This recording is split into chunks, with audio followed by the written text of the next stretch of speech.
Good morning. Today we would like to present to you the last topic of this course, organizational change and stress management. But before we get into the tiny little details, let us take a quick look at what we've learned so far.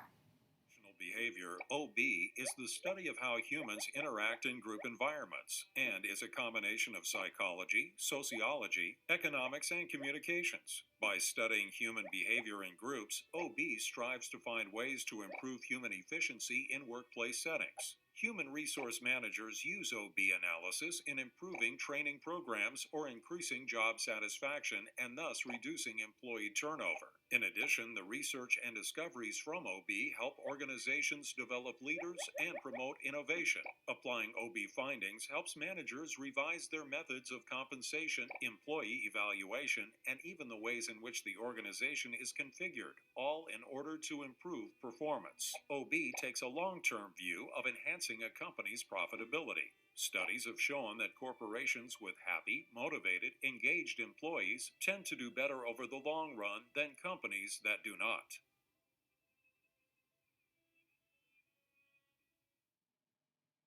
So what we've learned is that happy, motivated, and satisfied employees are more productive, leading to a higher operational effectiveness. Furthermore, we learned that managers who understand teamwork or group behavior can use certain tools to increase organizational output and limit the conflict. Finally, we also learned that matching of attitudes, values, beliefs, and organizational culture is vital for efficiency and satisfaction.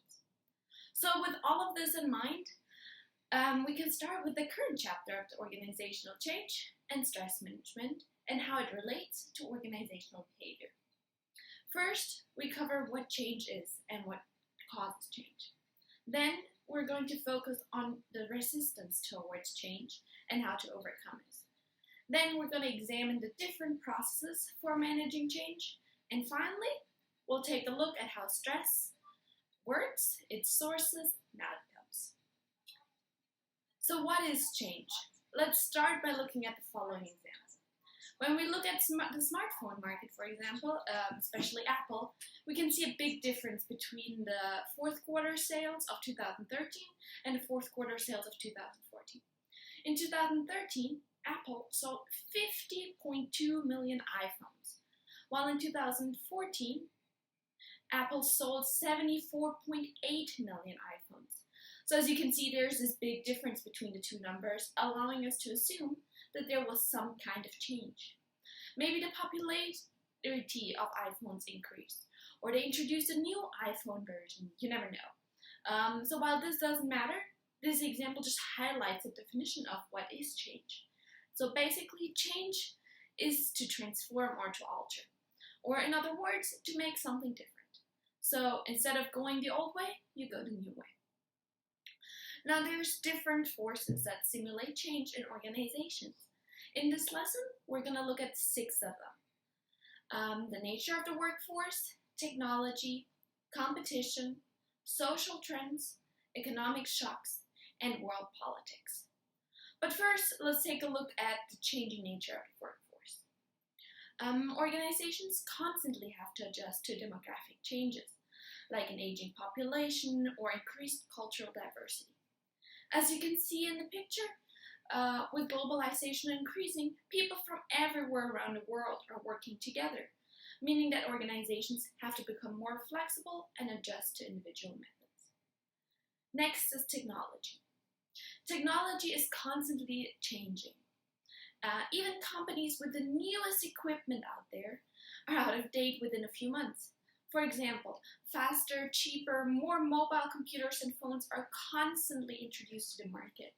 So for example, we just had the iPhone 11. I don't know when the 11 Plus or something is going to come out, but it's really fast. So you see there's there's not a lot of time in between. So with consumers struggling to keep up with the newest innovations, it's nearly impossible for organizations to ever be up to date. Furthermore, the emergence of social network sites like LinkedIn, Instagram, Snapchat, Reddit, and many more have companies constantly learning how to reach new company customers in the most effective ways. This makes technology one of the strongest and sometimes even most difficult force in order of organizational change. Next is competition. Just like in the nature of the workforce, globalization has caused big changes in the force called competition.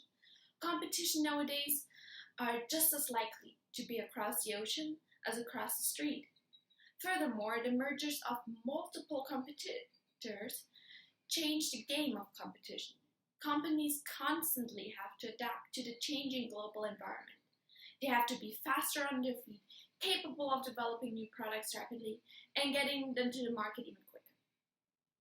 The next force we're going to take a look at is social trends, which doesn't remain static either. Consumers are otherwise strangers now meet up and share information in chat rooms, blogs, or other social medias.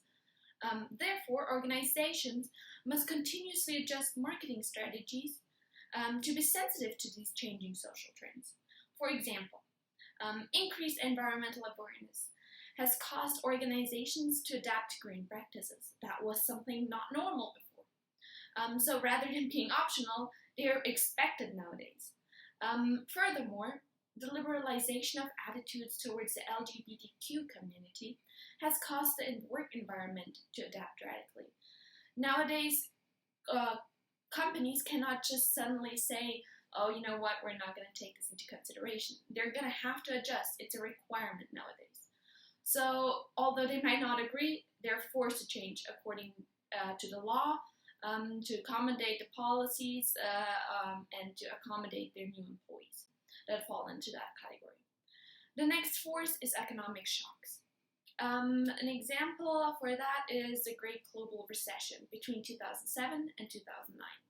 That caused millions of jobs to be lost worldwide.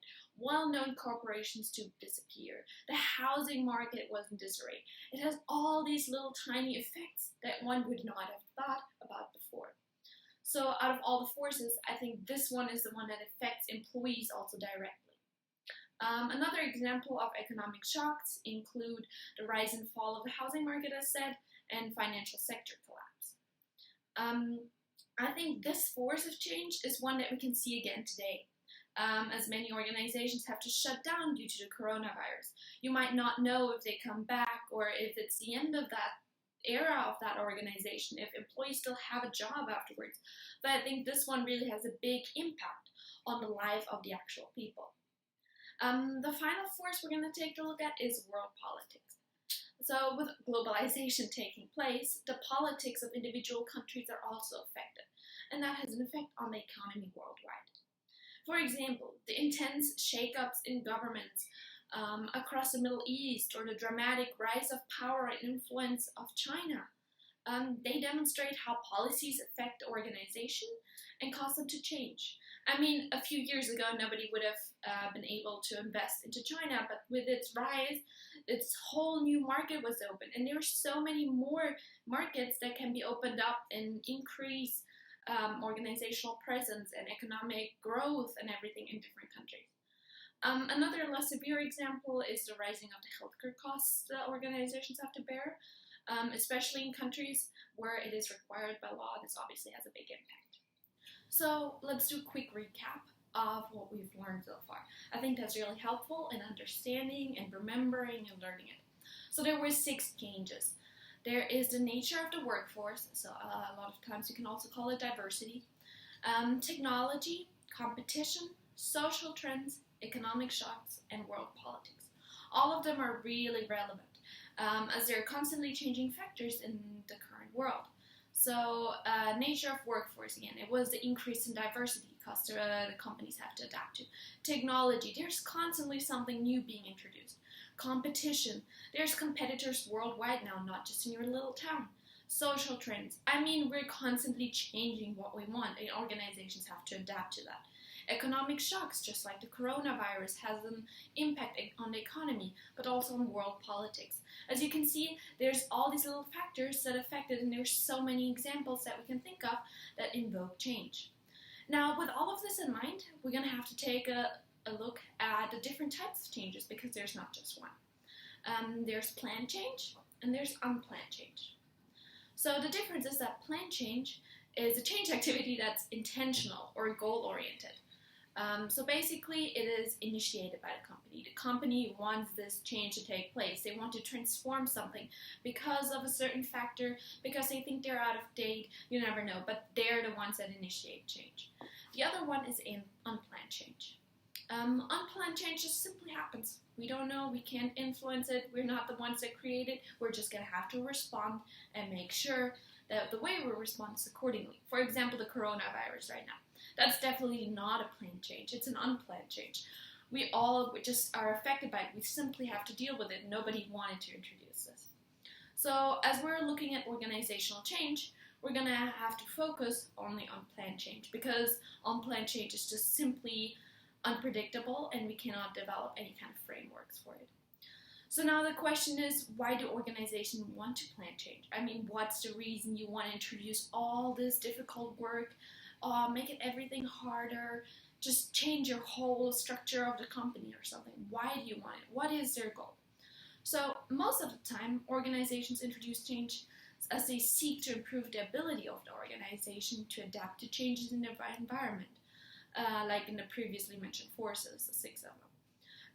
Besides that, the goal of planned change is to change employee behavior. For example, you want it to be more open to new markets, you want them to change from this behavior to that behavior, or any other type of change. But it's just something that you want the employees to maybe adapt to the globalization and to the organizational change, the new culture, to just something that's similar. So now that we know why organization wants to change something on purpose, we're going to have to look at who is responsible for the change. In most organizations, it could be a manager, but what we call the person responsible is the change agent. That's just a new definition that we're going to have to learn, and it's really similar to a manager. It's just the person who acts as a catalyst, so the one that starts the whole process, and then later assumes the responsibility for managing the change activities. Now that we kind of have this ton of information, we're going to have to process it. So let's maybe connect it to a real life example, as most of the time that's the easiest. So I think that the best examples for this is an example from Asia, so Toyota, and General Electrics, because that's another great example to demonstrate how organizations change. So let's first take a look at General Electrics. So basically, Jack Welch assumed a top position at General Electrics in 1981. And when he inherited the company, it had a market value of $12 billion US. However, by the time he left in 1998, General Electric was worth $280 billion US. I mean, that was a huge increase. It's not just a tiny little change. There must have been some major change. And all of this is due to the change he introduced, such as the Six Sigma, which is a methodology that aims to reduce the defects and errors in all the processes. So as you can see, this change had this huge effect on the organization, as we're trying to demonstrate throughout this whole chapter. While it might not have been easy for him to introduce it, it would have been the best thing. As you can see, the organizational productivity, the financial outputs, everything increased. Another great example, as we said earlier, was Toyota. Because after World War II, the Japanese automaker was nearing destruction. The other American car manufacturers like Ford and General Motors were crushing it on the other hand. So the question was, what are we doing wrong? What do we have to change? So they basically tried to figure out what was the major thing that had to be done. Takashi Ono, the engineer of Toyota, convinced his managers to implement a just-in-time approach to manufacturing. And this planned change, as we can see, it was planned, it wasn't unplanned, as they introduced it on purpose, reduced the employees' time, money, energy, and space needed, leaving Toyota with more cash on hand to pursue other opportunities that were really important. So while this didn't happen overnight, Ono's recommendation change ended up transforming the Japanese automaker for the better. As you can see now, they're so much better positioned, while the American car brands like Ford and General Motors are way behind. So sometimes, even though change is difficult, And you have to go from something old to something new. And it might not be easy, it might be for the better. So with this in mind, just remember, change is not always easy, but it can increase organizational efficiency, which is the overall goal of organizational behavior. So with all of this in mind, we're going to continue with the next section, which is the resistance towards change and how to overcome it.